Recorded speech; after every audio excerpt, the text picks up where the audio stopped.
Bismillahirrahmanirrahim. Alhamdulillahi rabbil alamin. Alhamdulillahilladzi akramana bil iman wa a'azzana bil islam wa rafa'na bil ihsan. Ashhadu an la ilaha illallah wahdahu la syarika lah, al-malikul quddusus salam, wa ashhadu anna Muhammadan abduhu wa rasuluhul kiram. Allahumma salli wa sallim wa barik ala sayyidina Muhammadin khairil anam wa ala alihi wa ashabihi sahibus syarafi wal ihtiram. Amma ba'du, faqad qala Allah ta'ala fi kitabihil karim wa huwa asdaqul qailin. A'udzu billahi minasy syaithanir rajim. Kullu nafsin dha'iqatul maut wa innama tuwaffawna ujurakum yawmal qiyamah. Faman zuhziha 'anil nari wa udkhilal jannata faqad faz wa mal hayatud dunya illa mata'ul ghurur. Sadaqallahul azim. Hadratil muhtaramin wal mukarramin, para alim, para ulama, para kiai, para asatid, para hujjaj, para sesepuh, wabil khusus kepada jamaah Masjid Al-Fajar yang tidak pernah absen. Ada kira-kira Pak? Enggak ada. Namanya manusia pasti ada keperluan. Kadang pengennya ke masjid, enggak taunya masih di jalan. Pengennya ke masjid, enggak taunya palanya pusing. Pengen ke masjid, enggak taunya ketiduran. Nah, akhirnya kan absen. Namun demikian, semangat yang tidak pernah mengendur itulah yang kami utamakan, karena insya Allah yang paling banyak dicatat oleh malaikat yang ada di pintu-pintu masjid ini, itulah insya Allah yang paling banyak pahalanya. Amin Allahumma amin. Puji syukur marilah kita bersama-sama panjatkan kehadrat Allah Subhanahu wa taala. Salawat ma'as salam semoga Allah limpah curahkan kepada pangkuan Nabi kita, Nabi Agung Muhammad sallallahu alaihi wasallam, juga kepada keluarga beliau yang mulia dan para sahabatnya, para tabi'in, para atba'ut tabi'in, para ulama, amilin, para salihin. Mudah-mudahan keberkahannya Allah limpahkan kepada kita dan juga anak cucu kita, generasi kita ila yaumil qiyamah. Amin Allahumma amin. Alhamdulillah, pagi hari ini saya akan mencoba mengangkat sebuah tema tentang sesuatu yang semua manusia takut kepadanya. Itu tentang kematian. Subuh-subuh bicara kematian, jangan sekali-kali ngantuk. Takutnya malaikat Israel keliling nyari yang ngantuk. Ini materi sebenarnya berat bagi saya dan agak ngeri-ngeri sedap. Kenapa? Kita mungkin pernah dikirim oleh saudara kita, teman kita, video bahwa seorang khotib Jumat yang menyampaikan materi tentang kematian, di situ pula malaikat Israel datang dan melaksanakan tugasnya sehingga khotib tersebut wafat di atas mimbar. Maka saya kata ngeri-ngeri sedap. Bukannya takut dengan kematian, tetapi yang ditakutkan adalah bekal yang dibawa sudah cukup apa belum. Makanya dikatakan semua jiwa itu akan minta penundaan kematiannya, baik itu jiwanya orang yang beriman maupun jiwanya orang kafir. Orang yang kafir tentu minta penundaan seandainya bisa, dan mereka berjanji seandainya bisa dihidupkan kembali, dia akan mentaati semua perintah Allah dan tidak akan mengingkari apapun yang datang dari Allah dan Rasulnya. Jiwa orang yang beriman pun minta penundaan. Penundaannya apa? Minta satu saat saja untuk dihidupkan kembali. Lanasaddaqanna wa akum minas shalihin. Dia ingin bersedekah yang sebanyak-banyaknya dan ingin memperbaiki, menambah kebaikan-kebaikannya, sehingga ingin menjadi orang yang lebih soleh. Itu orang yang jiwanya beriman. Bapak Ibu yang dirahmati Allah, dalam Al-Quran tidak hanya satu ayat Allah mengingatkan kepada hambanya tentang kematian. Seperti yang di mukadimah saya sampaikan, surah Ali Imran ayat 185. A'udzu billahi minasyaitonir rajim. Kullu nafsin dha'iqatul maut. Ada lagi dalam surah Al-Anbiya ayat 35, sama ayatnya. Kullu nafsin dha'iqatul maut, cuma lanjutannya yang berbeda. Masih ada lagi. Ya, biasa saya pakai itu 2, kadang 3, maka Pak Haji Hadi hafal. Kalau saya mengucapkan atau membaca kullu nafsin dha'iqatul maut, beliau menyaut tsumma ilaina turja'un. Padahal saya enggak melanjutkan itu. Yang selanjutnya adalah wa nabluukum bisyarri wal khairi fitnah wa ilaina turja'un. Ya, itulah sisi baiknya kalau ayat Al-Quran kita ulang-ulang, tidak sengaja para pendengarnya, bapak-bapak, jadi hafal lanjutannya. Sampai ketika sholat saya membaca surah Alam Nasroh rakaat pertama ditebak oleh jamaah, rakaat kedua pasti Alam Taro. Nah, itu sebenarnya ada kekhususan, tidak ngasal nanti yang alam-alam, bukan ya. Itulah hadisnya yang luar biasa keutamaannya. Kemudian ketika saya membaca ayat rakaat pertama surah tentang hari kiamat,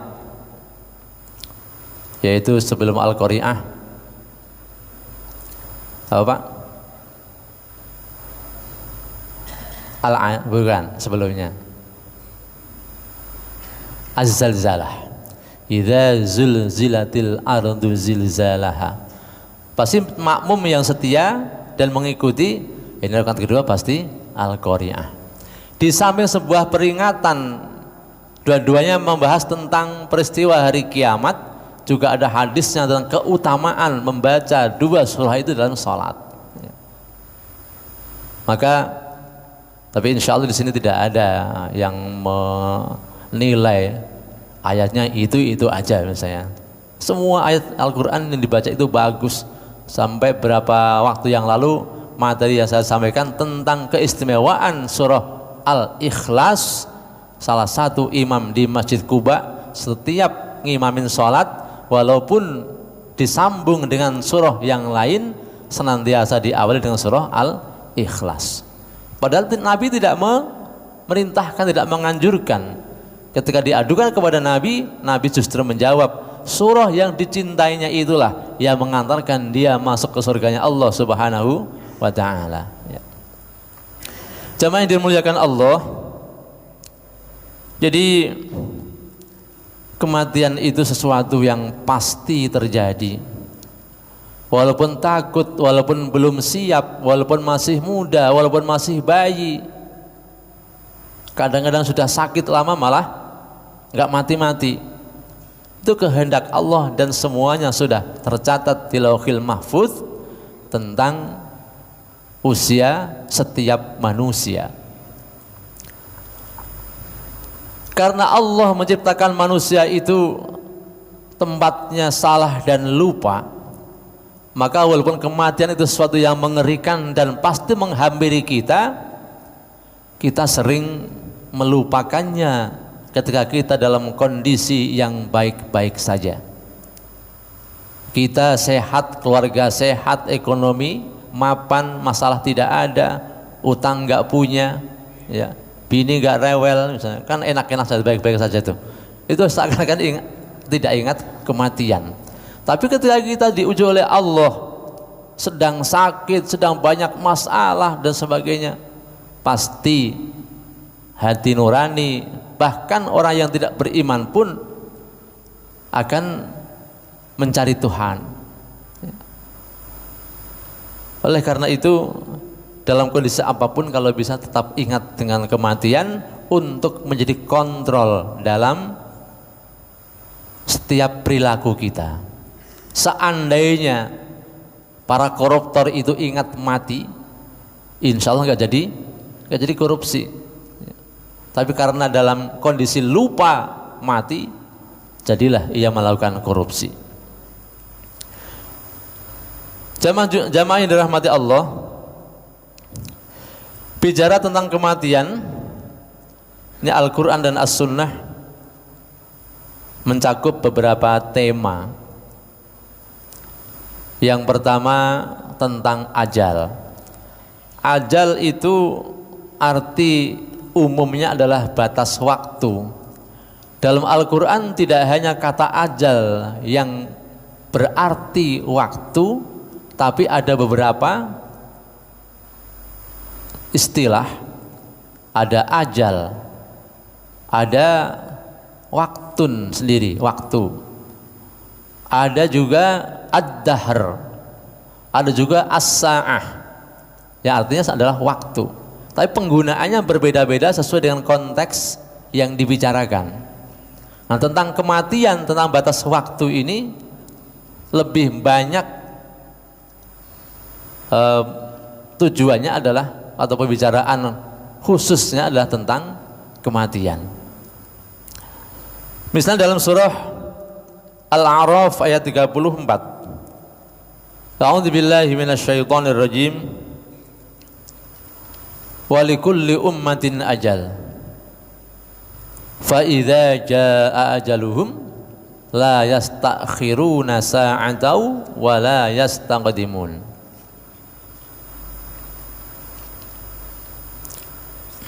Ya, kasih Pak. Setiap umat mempunyai ajal atau batas waktu. Fa idza jaa, maka ketika datang ajaluhum, batas waktu mereka, la yastakhiruna, tidak akan pernah bisa ia meminta penundaan, wala yastaqdimuna, dan tidak akan pernah bisa mereka minta untuk dipercepat. Ini Al-A'raf ayat 34. Jamaah yang dirahmati Allah, sebagaimana kita maklumi bersama bahwa di dunia ini sekuat apapun manusia, sekuat apapun kekuasaan seorang raja, maka ada batas waktunya. Kurang apanya Raja Fir'aun, kurang apanya Raja Namrud, yang dua-duanya mengaku sebagai Tuhan. Tidak ada yang berani menentangnya. Tapi kalau sudah sampai batas waktunya, berakhir pula. Walaupun berakhirnya tentu tidak sama.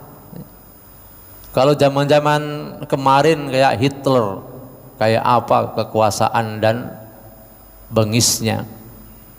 Ada lagi ya, yang ahli sejarah banyak membaca tentang itu, insya Allah tahu yang disebut dengan singa daratan itu siapa Pak? Singa Eropa. Itu luar biasa kekuasaannya, berakhir pula.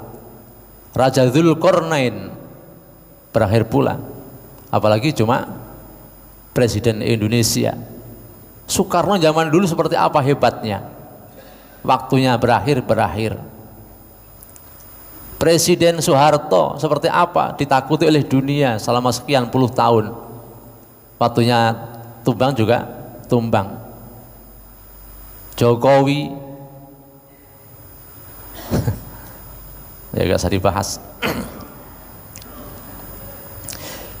Intinya semua umat di dunia ini walaupun jaya seperti apa, ada batasnya. Termasuk kita semua secara pribadi, kekuatan kita, kegagahan kita, itu waktu masih muda. Kita tengok almarhum Bapak yang Cikarang siapa?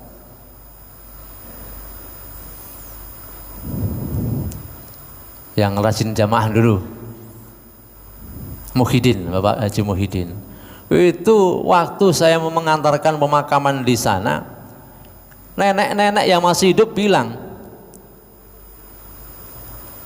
Kang Muhyiddin itu waktu masih muda, gagah, ganteng, dikerubuti oleh semua cewek. Waktu masih muda, termasuk nenek itu. Dia cerita ya. Tapi ketika sudah tua, kekuatannya habis, kegagahannya hilang, kegantengannya luntur ya. Itulah dunia. Oleh karena itu, kita oleh Allah diharapkan ketika sedang jaya jangan semena-mena, ketika sedang ada di atas jangan lupa diri, karena semua ada batasnya. Dan ingat, semua ada pertanggungjawabannya di sisi Allah Subhanahu wa ta'ala. Kemudian dalam surah Al-An'am ayat 2, Allah Subhanahu wa ta'ala berfirman, a'udzubillahi minasyaitonir rajim, huwallazi khalaqakum min tinin tsumma qada ajala wa ajalum musamman indahu summa antum tamtarun.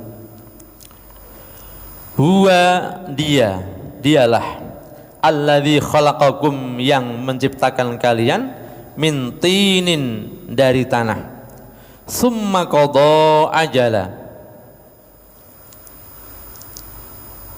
kemudian ditetapkanlah ajalnya, wa ajalum musamman indahu summa antum tamtarun, dan ada lagi ajal yang ditentukan pada sisinya, kemudian kamu meragukan. Hadirin Bapak dan Ibu yang dirahmati Allah, ayat ini ada dua ajal, dua waktu. Para ahli tafsir menyampaikan bahwa yang dimaksud ajal yang pertama adalah batas waktu di dunia yang kebanyakan dihentikan, dibatasi oleh kematian. Waktu yang kedua adalah waktu di akhirat yang penuh misteri dan Allah tidak pernah membocorkan hal-hal akhirat itu dari lisan orang yang telah wafat.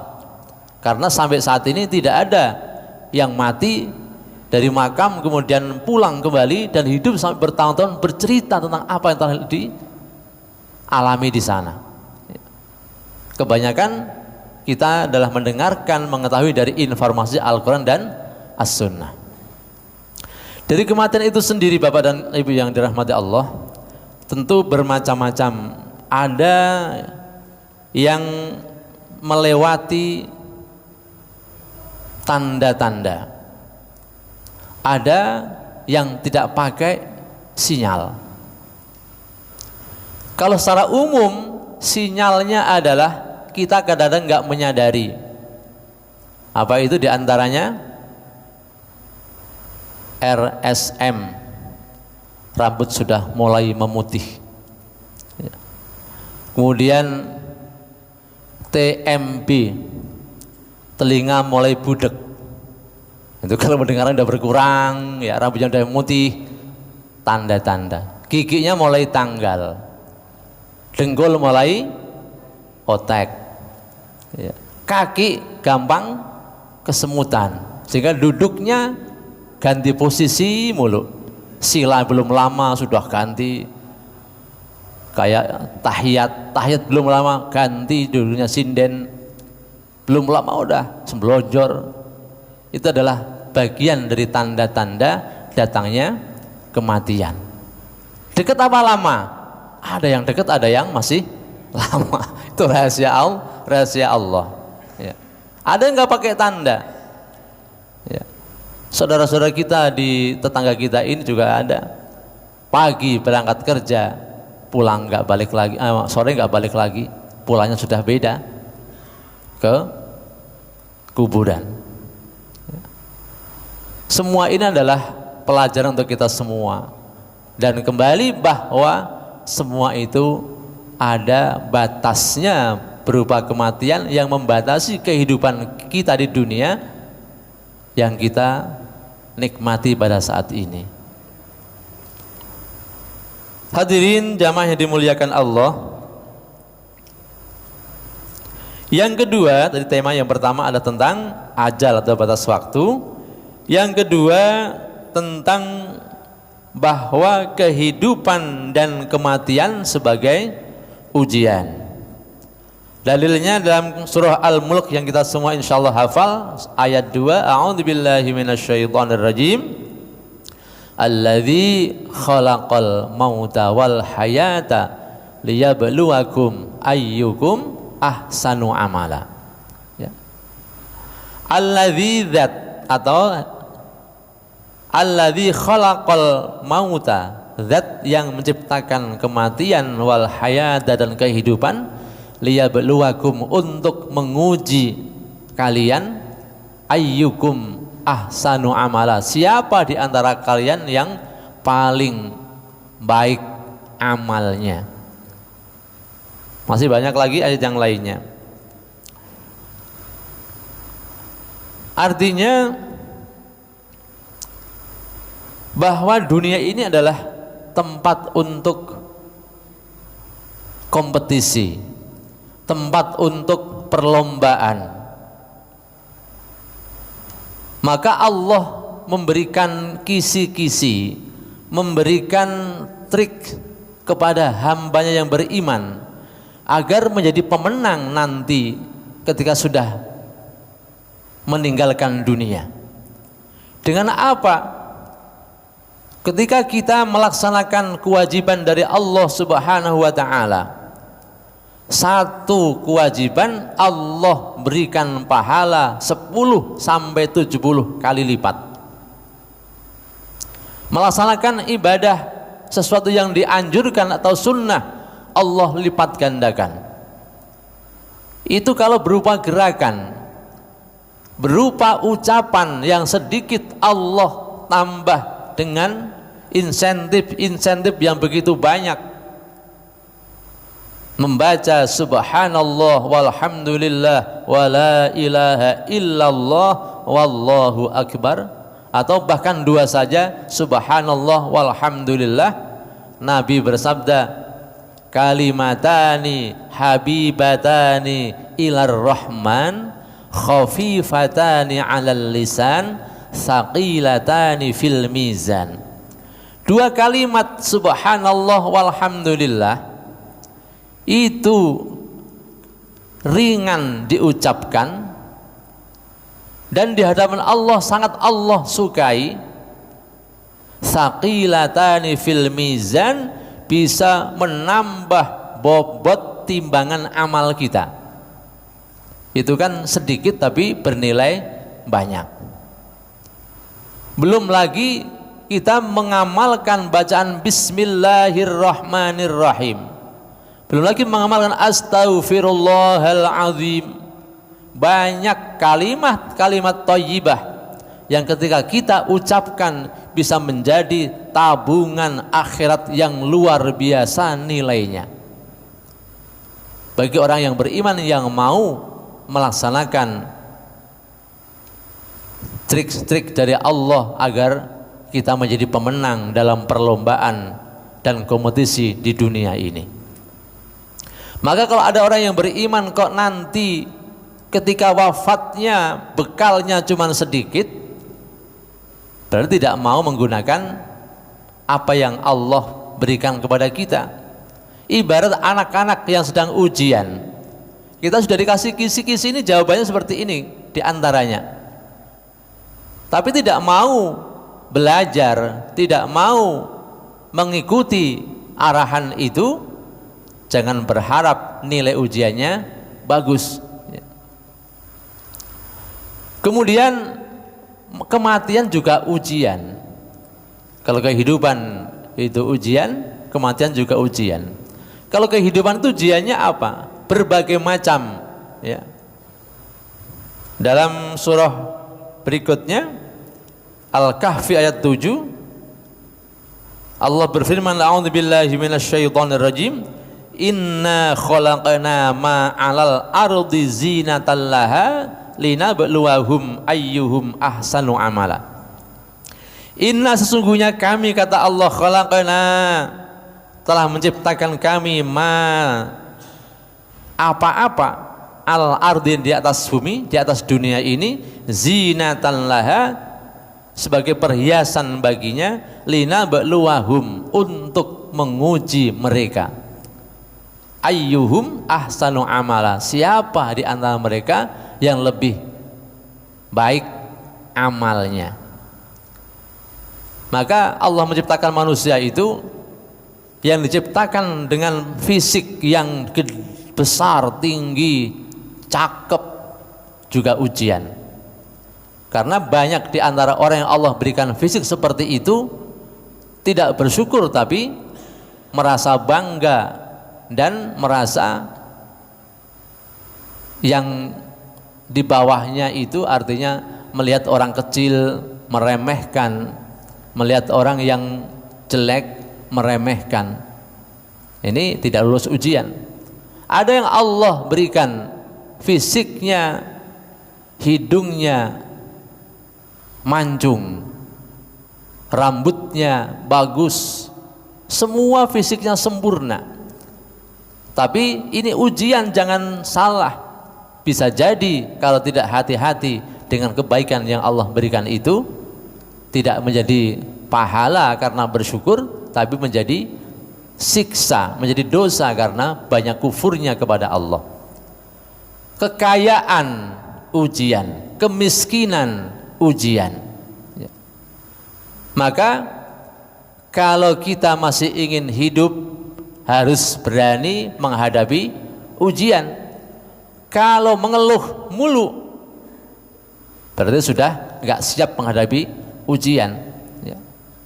Mungkin kematian lebih baik baginya, tapi itu pun tidak boleh kita berdoa kepada Allah, ya matikan saja ya Allah, tidak boleh, ya. Mau nggak mau, itulah kenyataan kehidupan yang harus dihadapi. Jamaah yang dimuliakan Allah, kematian ujian. Kita semua menyaksikan sering ketika kita atau seseorang wafat, itu akan menghadapi masalah besar yang seperti tidak berujung. Kalau orang kafir, orang yang tidak beriman kepada Allah, kematian dianggap sebagai akhir dari segalanya. Sehingga orang-orang yang hidupnya off control, tidak manusiawi dalam mencari kehidupan di dunia ini, biadab, ya. Itu karena dia mengira bahwa kematian itu akhir dari segalanya, kehidupan hanya sekali. Orang-orang yang tadinya beriman, tapi ketika dihadapkan dengan banyak masalah kemudian sampai bunuh diri, itu pun akan masuk kepada ranah orang yang tidak beriman, karena menurut pemahaman mereka, dengan bunuh diri, dengan mati, itu mengakhiri semua permasalahannya. Justru berbalik jauh.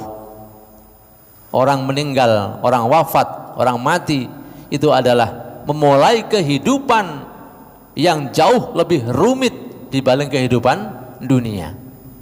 Kita bayangkan kita dimasukkan dalam liang lahat saja, sudah sempit, tidak berlampu, apalagi oksigen nggak ada, sendirian dalam kegelapan, ya. Kemudian tidak hanya sampai di situ, Allah datangkan 2 malaikat yang akan menguji dia. Mati masih diuji. untuk mengetahui sejauh mana keimanan ketika di dunia yang mereka sama-sama lakukan, yang diyakini, meyakini Allah Esa, tapi ketika ditanya oleh malaikat, bisa enggak kepastian untuk jawab? Belum tentu bisa. Ya. Padahal bocoran soal pertanyaan mungkar nakir itu sudah dari dulu dibocorkan. Pertanyaan sekitar man rabbuka, siapa Tuhanmu? Wa man nabiyuka, siapa nabimu? Wa ma imamuka, apa imammu, dan lain sebagainya. Maka ketika ada yang wafat, kita berikan pembekalan berupa talqin. Itu bagi orang yang beriman, fadzakir fa inna dzikra tanfa'ul mu'minin, dalam Al-Qur'an. Berikanlah peringatan, karena peringatan itu bagi orang beriman sangat bermanfaat. Nah, kita yang belum pernah mati kadang-kadang menyepelekan, orang udah mati diajarin, masa dengar. Kita lupa bahwa Allah berfirman, wa ma anta bimusmi'im man fil qubur, kamu tidak akan pernah bisa menjadikan orang mati itu mendengar. Yang gak bisa kita, bagi Allah bisa enggak? Sangat bisa. Dan kita yakin bahwa ada kehidupan setelah kehidupan dunia, maka kehidupan di alam kubur merupakan awal dari perjalanan manusia setelah hidup di dunia yang justru lebih banyak ujiannya. Belum lagi nanti ketika ada siksa kubur. Belum lagi nanti kalau sudah digiring ke padang mahsyar setelah Allah bangunkan, ya, maka semua itu ujian sampai nanti berakhir di muaranya ke surga atau neraka, ya. Hadir rahimakumullah. Yang ketiga, tema kematian ini adalah bahwa kematian tidak bisa dimajukan dan tidak bisa dimundurkan. Ayatnya tadi sudah sebagian saya baca, tapi yang rinci dalam surah An-Nahl ayat 61. A'udzu billahi minasyaitonir rajim. Walau yu'akhidullahu an-nasa bidzulmihim ma taraka 'alaiha min dabbatin walakin yu'akhiruhum ila ajalin musamma. Fa idza jaa ajaluhum la yastakhiruna sa'atan wa la yastaqdimun.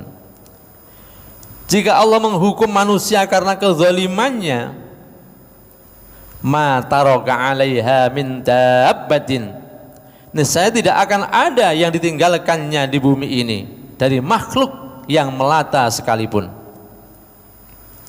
Walaki yu'akhiruhum ila ajalim musamma, tetapi Allah menangguhkan mereka sampai waktu yang sudah ditentukan. Fa idza jaa ajaluhum la yastakhiruna sa'atan wa la yastaqdimun. Maka apabila ajalnya tiba, la yastakhiruna, tidak bisa meminta untuk dimundurkan, wa la yastaqdimun, dan tidak bisa minta untuk dipercepat. Jamaah yang dimuliakan Allah, ayat ini seakan-akan bertentangan dengan hadis Nabi yang berbunyi, man arada ayyub satalahu fi atharihi wa yunsa'alahu fi rizqihi falyasil rahimah. Barang siapa yang ingin dipanjangkan umurnya dan ingin diluaskan rizkinya, maka rajinlah bersilaturahim. Ya. Hadis ini memang seakan kontradiktif dengan ayat ini, kemudian dengan hadis yang lain. Tetapi setelah ada banyak keterangan bahwa sebagian mengatakan ketentuan Allah itu ada yang sudah tidak bisa diintervensi oleh usaha manusia, ada yang masih bisa. Tetapi ada ayat lagi nanti di belakang dijelaskan bahwa semua itu sudah Allah catat di Lauhil Mahfuz dalam kitab yang tersimpan rapi. Kapan Allah mencatatnya? Ketika janin dalam kandungan usianya 4 bulan, Allah tiupkan ruhnya, Allah tetapkan ajalnya, Allah tetapkan rizkinya, Allah tetapkan bahagia dan sengsaranya. Sehingga ketika Rasulullah bersabda seperti itu, para ahli tafsir menyatakan bahwa Nabi sendiri dalam hadis yang saya bacakan di belakang insyaallah, bahwa yang dimaksud dengan panjang umur itu adalah orang tersebut yang gemar bersilaturahim, kebaikannya akan Allah berikan kepada anak-anaknya, sehingga dengan barakah silaturahim itu anak-anaknya cenderung menjadi orang yang solih solihah, mudah dinasehati, mudah dibimbing, mudah menerima kebaikan, dan senantiasa Allah bimbing hatinya untuk ingat kepada orang tuanya walaupun sudah tiada, sehingga kebaikan yang diterima sampai nanti di alam kubur karena dikirim doa terus oleh anak-anaknya. Itulah arti dari umurnya seakan-akan Allah panjangkan, rezekinya Allah tambah. Karena dikala orang lain tidak mendapatkan kiriman doa dari anak-anaknya, ini orang yang rajin silaturahim, Allah berikan kiriman doa dari anak-anaknya, kiriman sedekah dari anak-anaknya, yang menjadi kenikmatan dan rezeki bagi orang tersebut. Jamaah yang dimuliakan Allah,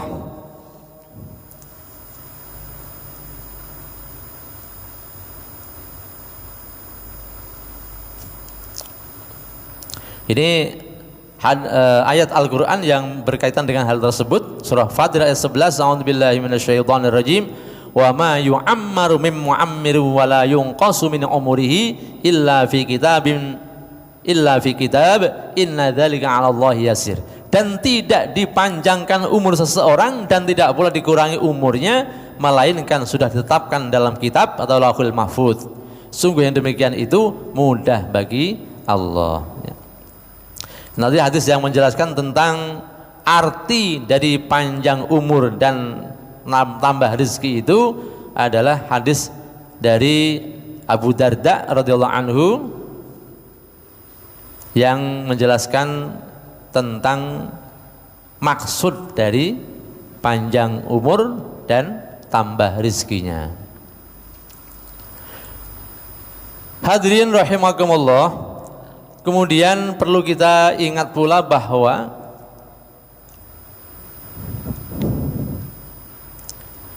perlakuan malaikat Israil alaihissalam kepada ruh-ruh manusia tentu berbeda antara ruh orang yang beriman dengan ruh orang yang kafir ketika dicabut dari jasadnya. Nanti di rumah ini waktunya terbatas, kita bisa buka dalam surah Al-An'am ayat 93 dan surah Al-An'am ayat 27. Di situ Allah jelaskan bagaimana kondisi malaikat Israel mencabut ruhnya orang-orang kafir. Kemudian ketika mencabut ruhnya orang yang beriman, kita hafal ayatnya dalam surah Al-Fajr ayat 27 sampai 30. A'udzubillahi minasyaitonirrajim. Ya ayyatuhan nafsul mutmainnah irji'i ila rabbiki radiyatan mardiyah fadkhuli fi ibadi wadkhuli jannati. Sapaan Allah kepada hamba yang beriman itu sangat halus, sangat santun. Ya ayyatuhan nafsul mutmainnah, wahai jiwa-jiwa yang tenang, irja'i ila rabbiki, kembalilah kepada Tuhanmu, radiyatan, dengan ridho, mardiyatan, dan diridhoi, fadkhuli fi ibadi, masuklah kamu ke dalam kelompok hambaku, wadkhuli jannati, dan masuklah kamu dalam surgaku. Yang terakhir, kita yang masih hidup ini tidak pernah melihat secara langsung proses nasib dari jasad-jasad manusia setelah ditinggalkan oleh ruh. Ini setelah diteliti, maka ada tahapan-tahapan yang mengerikan, yang kalau kita bayangkan nggak doyan makan. Yang pertama, bahwa 3 jam pertama setelah kematian, manusia meninggal, seseorang meninggal, 3 jam kemudian apa yang terjadi? Jantungnya, paru-parunya, otaknya, dan organ-organ lainnya berhenti bekerja, sehingga metabolisme tubuh terhenti, darah membeku karena sudah tidak ada yang memompa ke seluruh tubuhnya. Kemudian tubuh mulai mendingin, yang ketika diukur itu menurun setiap jamnya 0,80 derajat Celcius, makin lama makin dingin. Maka yang tidak pernah menyentuh jasad orang yang sudah wafat itu pasti kaget, walaupun keluarganya, dan itu merasa berat untuk menyentuhnya, karena waktu masih hidup itu hangat seperti kita lah, begitu sudah wafat itu sangat dingin, jadi seperti mengerikan. Kemudian 6 jam setelah kematian, meski metabolisme tubuh telah berhenti, masih ada sel-sel tertentu yang bertahan hidup, seperti sel-sel kulit yang mau bertahan hingga 24 jam.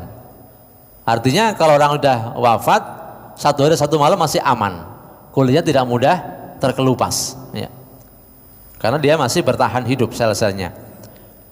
Kemudian ada sel-sel tulang kerangka yang masih bisa bertahan hingga 48 jam. Sel-sel pada percabangan pembuluh darah atau arteri bisa bertahan hingga 72 jam. Ya. Hari ketiga setelah kematian mulai ada pembusukan. Jadi kita yang badan kita saat ini kita manjakan, tiap hari dimandikan sampai 3 kali, 2 kali disabun, masih dikasih minyak wangi, dibalut dengan pakaian. Nanti ketika sudah wafat, 3 hari setelah wafat, secara umum ada pembusukan. Walaupun ada hamba-hamba Allah tertentu yang Allah lindungi sampai beratus-ratus tahun masih utuh jasadnya. Pembusukan tahap awal mulai berlangsung ketika hari ketiga, karena enzim sel itu mencerna strukturnya sendiri sehingga cairan dalam sel tumpah. Ini bagi yang normal, Bapak dan Ibu sekalian. Saya pernah mengurus jenazah, belum lama, malam kita mandikan, pagi hendak kita angkat disolatkan ke musola, itu air banyak sekali di bawahnya, karena dia sakit apa? Sakit gula. Udah kita alasin plastik tuh malam hari setelah kita mandikan, paginya air itu sudah tumpah di plastik itu cukup banyak sampai membasahi kain kafannya. Itu kalau yang ada penyakit. Yang normal itu 3 hari baru terjadi hal seperti itu. Kemudian setelah seminggu jasad membengkak oleh tekanan gas yang ditimbulkan oleh bakteri, permukaan kulit melepuh dan mudah luruh, dan bau busuk mayat dapat tercium oleh ulat dan lalat dari jarak 5 km. Bayangkan ketika sudah seminggu meninggal, itu badan kita mulai digerogoti oleh ulat-ulat tanah, karena aromanya bisa tercium sampai jarak 5 km. 3 minggu kemudian organ lunak dalam tubuh seperti usus, paru-paru, dan otak meleleh dan terserap ke dalam tanah. 1 bulan kemudian rambut, gigi, dan kuku mulai tanggal. Setelah 6 bulan yang tersisa hanya tulang belulang. Dan setelah 25 tahun sebagian tulang tengkorak masih tersisa, ada yang bisa bertahan hingga berabad-abad lamanya, ada juga yang telah hancur. Saya beberapa bulan yang lalu diajak untuk membongkar jenazah yang usianya sudah 19 tahun hendak dipindahkan. Yang saya lihat kain kafan masih utuh. Kenapa? Karena kain kafan yang kita pakai pada umumnya itu kain kafan yang tidak katun murni, kain kafan yang bercampur banyak karet, sehingga bertahun-tahun nggak akan, berpuluh tahun nggak akan hancur, masih utuh.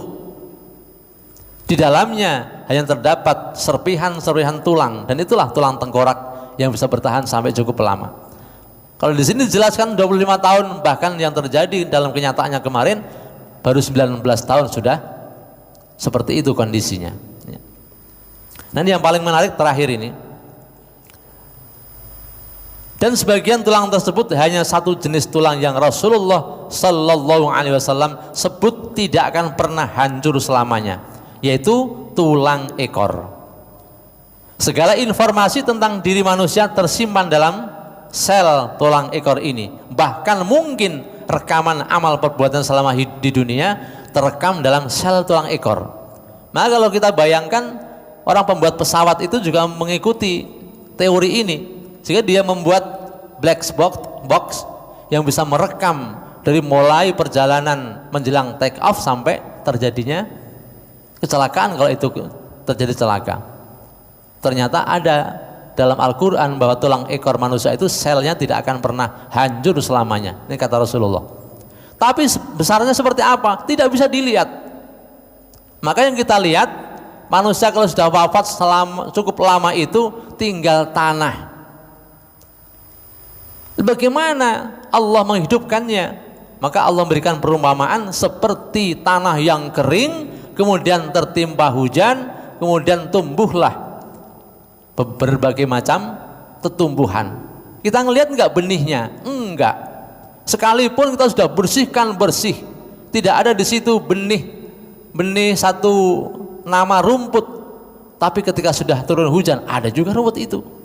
Itulah nanti ketika hari kiamat sudah terjadi, Allah mulai menghidupkan kembali manusia. Ya seperti itu, Allah turunkan hujan, kemudian dikatakan tumbuh seperti tumbuhnya tumbuhan setelah tertimpa hujan tanahnya itu. Tidak terlihat sel tulang ekor itu, tapi dari situlah dijelaskan oleh Nabi, Allah menyusun kembali tulang belulang daging manusia, dan pada akhirnya nanti ketika sudah sempurna, Allah giring ke padang mahsyar. Ya. Bapak Ibu yang dirahmati Allah, itulah kajian kita pada pagi hari ini. Semoga bisa